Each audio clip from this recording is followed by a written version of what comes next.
Welcome to the Wet Coaster Podcast. Today we're going to talk about some OU football. A lot's been going on.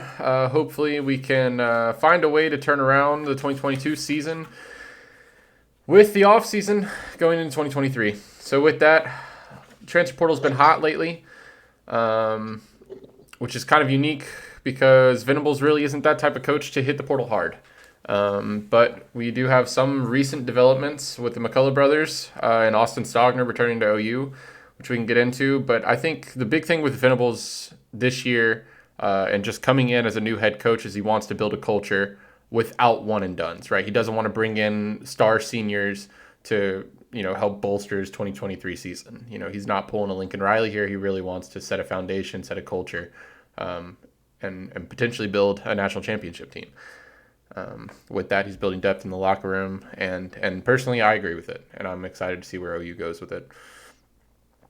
But we can jump right into it with Austin Stogner. I think this was kind of a surprise, but also not a surprise to people. I think this is going to take a while for OU fans to adjust to, seeing as he left when Venables came in and decided to commit after 1 year of a not so successful year at South Carolina. But he did play for 3 seasons at OU prior to going to South Carolina. I think a lot of the reason that he had for leaving was not necessarily with Lincoln Riley, but was with the new position coach, Joe John Finley. So He used to be an assistant at A&M, actually. yeah, so we'll I don't know what the issue was there. I But think it that also. I think Spencer Rattler. I think he's followed Spencer as well. But Yeah, yeah, I'm pretty sure that's actually one of the main reasons he said why. yeah. well, now he gets to play with Dylan Gabriel and potentially Jackson Arnold. But It'd be better for hopefully, you. I hope he can make an impact like Braden Willis. He's definitely one of those. He's got the talent. I think he's got probably more talent than Braden Willis. Not saying Braden Willis was not talented, but Braden Willis definitely had the size and athleticism. So hopefully he can make that same offensive impact that Braden Willis had this year. But the question with him is, will he ever be 100% healthy again after his career hindering injury he had at OU? I think it was with his knee. He had an infection after some kind of surgery, and from my understanding, he hasn't been completely healthy since. But I think with this new QB, or I guess recently new QB, and a new offensive scheme under Levy, I think this is going to be interesting to see how he adjusts. Mm-hmm. Another interesting transfer portal, take is going to be Dasan McCullough, him and his brother Day. But this Dasan is a 4-star edge from Indiana, number 43 overall in 2022 class. This kid grew up in Cincinnati, committed to Ohio State, and then decided to follow his dad to Indiana.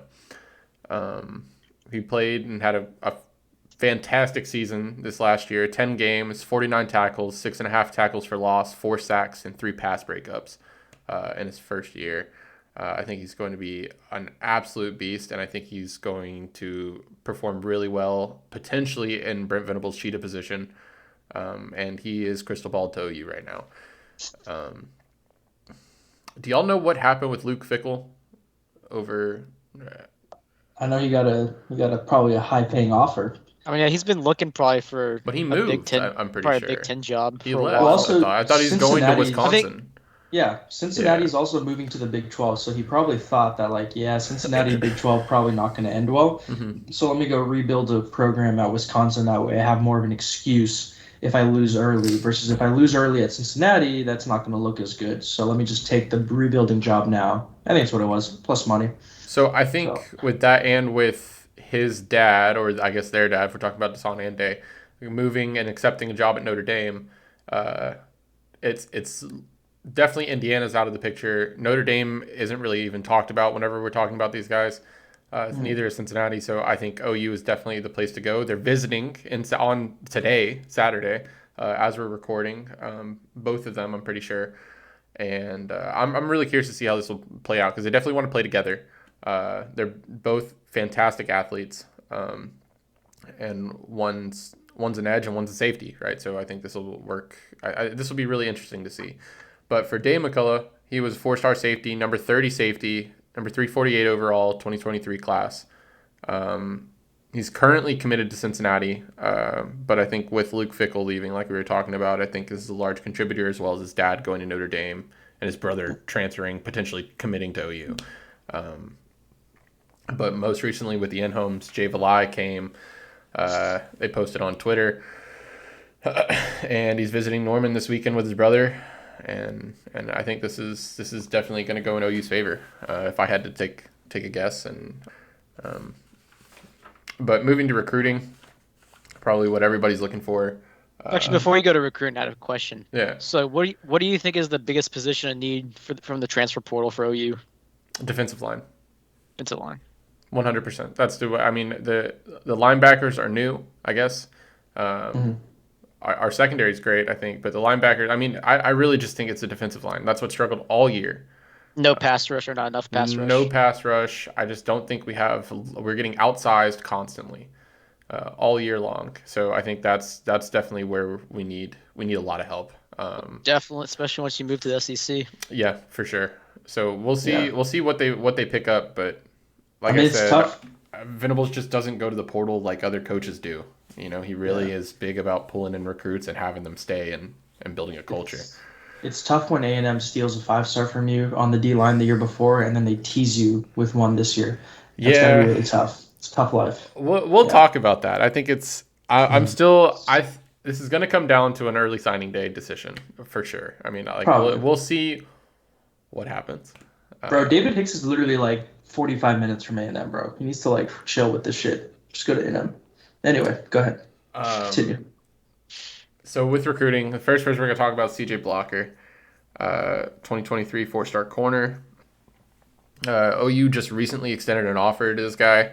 He actually recently decommitted from Utah. He's an OU legacy, but he released his top 5. Okay, he released his top 5 being Kentucky, USC, Utah, Alabama, Colorado. Okay, the reason we're talking about OU is because after he released his top 5, OU offers him. So OU's really late to the game, obviously. But I'm curious to know why they would do that. You know, why they would offer after he already releases top 5. Why would they extend an offer if it wasn't a possibility? You know what I mean? To me, it just doesn't make much sense. But maybe there's some things going on behind the scenes. I think they're too late to the game. I don't know if this pans out necessarily in OU's direction, but we'll see what happens. Yeah. The name that everybody wants to hear, Peyton Bowen, 5-star safety out of Denton Guyer. I mean, obviously he's a freak. He's great. Plays with Jackson Arnold. His girlfriend's committed to OU soccer. He wants to go to Notre Dame, though, bro. No, his parents wanted to go to Notre Dame. This is true. So we'll see. I think the only reason Notre Dame would get Peyton Bowen would be NIL. I think is the only reason, and I don't know that that's not something OU cannot match if they want him enough. So there's ultimately, I mean, this is just going to be a waiting game on Peyton Bowen, and it has been that way for the last month and a half, or I mean, even longer than that. So another 5-star, David Hicks, as we were talking about, 5-star defensive lineman committed to A&M currently. It's not looking like this is going to happen. I'm not gonna hold my breath on this one. Our bag is bigger. Sorry. I don't know that that's necessarily it. I feel like David Hicks wants to play for OU, but his buddy Damian Sanford doesn't. I don't think he's completely bought in on Venables and OU. Or I think it has to do something with girlfriends as well, going to A&M and not wanting to leave that. Dude, when A&M's giving Hellcats to high 3-star, low 4-star, I mean, shit. What do you think David Hicks is getting? Yeah, probably something nice. I mean, shit. Walter Nolan's but don't you think he wants to? Don't you think he wants to play in the playoffs though? Yeah, that's why Players he's want to get to the NFL. I was saying, if you're going with D-line right.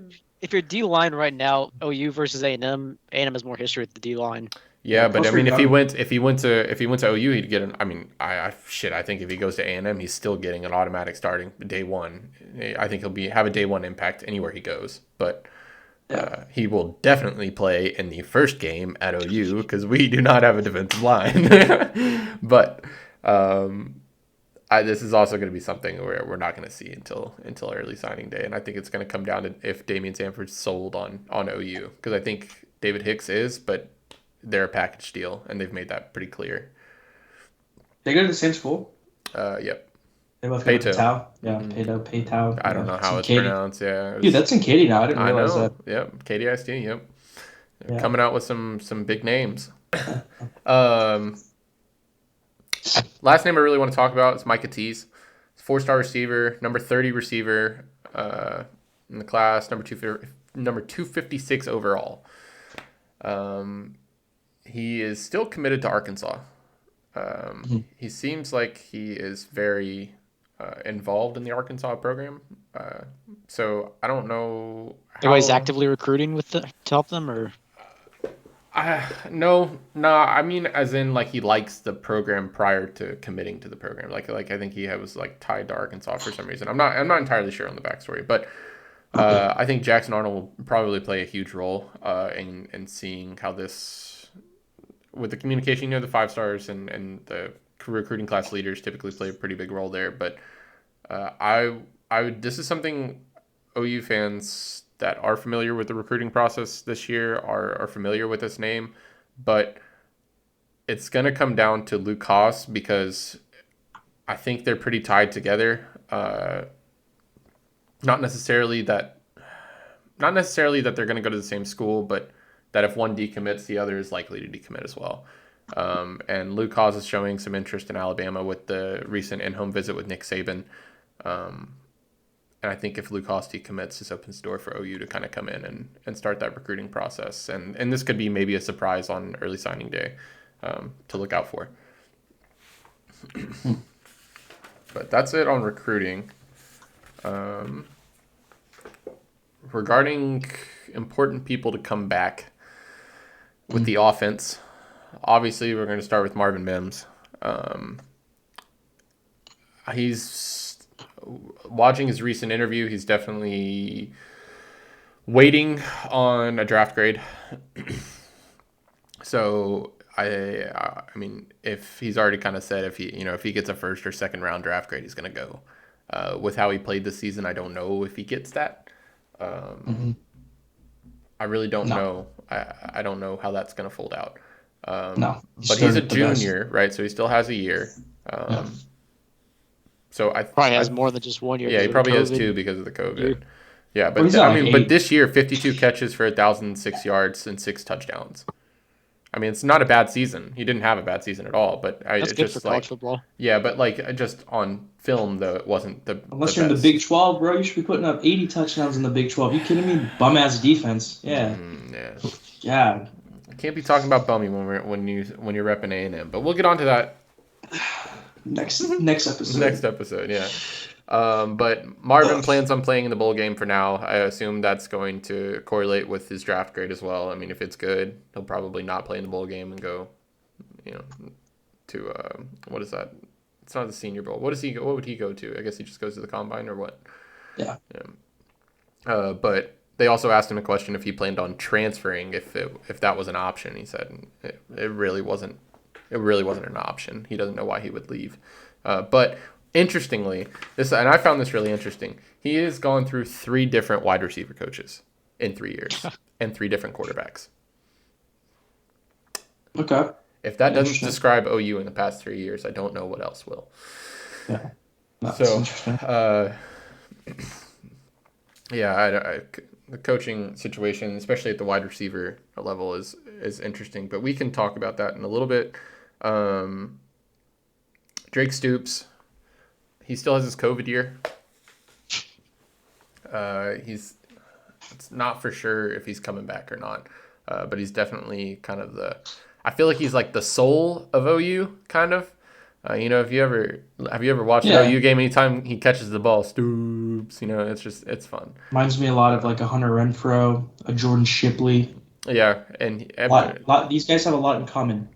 But he has. Yeah. I mean, he's not like stellar stats. 37 catches for 366 yards and 3 touchdowns. But still, definitely a consistent player, to say the least. No, we call them all reliable. Yeah. That's what we call these kinds of cats. All Yeah. reliables. So I think he's playing the bowl game as well. So I'm curious to see how this lands out. I hope he does come back. I really do. I think that'll be important for him, both him and Mims, to come back and allow the freshman talent to kind of develop and also get a clearer idea for what the wide receiver coach is going to look like. Defensively, though, CJ Colton, this is going to be we would miss him if he leaves. But I think he's going to be a lot like Marvin, where he's going to be waiting on a draft grade to make a decision. I think his likelihood of leaving is higher than Marvin's is. But he's definitely, like this year, he's proven essential on defense with 17 tackles, 4 interceptions at his first season at Oklahoma. I mean, that's impressive. Woody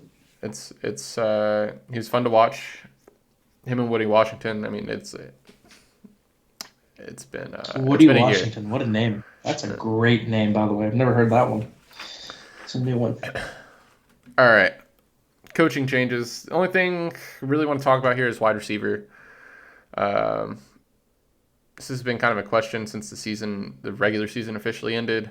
Does LD Washington come back as the interim wide receiver coach? Not really much has developed with this, but he's obviously been really good with recruiting, and that's known.